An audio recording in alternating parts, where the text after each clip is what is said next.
Welcome to our channel. Today we how to activate Adobe Media Encoder for H.264 and HEVC exports. Detailed guide step. To activate Adobe Media Encoder for H.264 and HEVC exports, first, ensure you have Adobe Media Encoder installed on your system. Launch Adobe Media Encoder from your Applications menu. Once the program opens, navigate to the top left corner and click on the File menu. Select Add Source or simply drag and drop your video files directly into the queue panel. With your media in the queue, click on the Format drop-down menu next to your file. For H.264, choose the H.264 option from the list.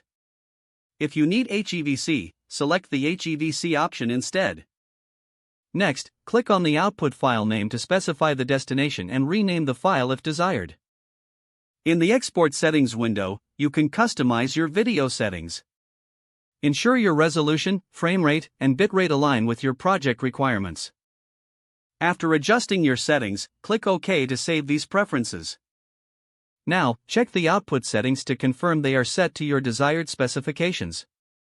On the right side of the screen, you'll see the Export button. Click the Export button if you want to process the files immediately. Alternatively, if you want to queue multiple files, select the Start Queue button.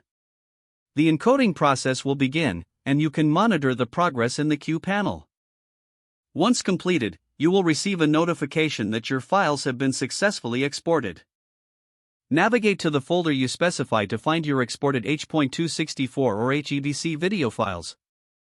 Your Adobe Media Encoder is now successfully activated for exporting these formats.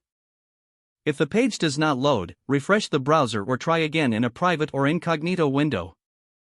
Make sure you are using the correct email address, then retype it carefully to avoid small typos. If your password is not accepted, use the reset option and create a new strong password you can remember. Check your spam folder for verification or security emails, then complete any requested confirmation steps. Enable two-factor authentication if available to improve account security and reduce unauthorized access risk. After signing in, review your profile details so your contact information and settings are accurate and current. If you see an error message, note it down and try again after restarting your device and internet connection. Log out when you finish, especially on shared devices, to keep your account and payment information secure. If the page does not load, refresh the browser or try again in a private or incognito window. Don't forget to like this video and subscribe to our channel for more step-by-step tech guides.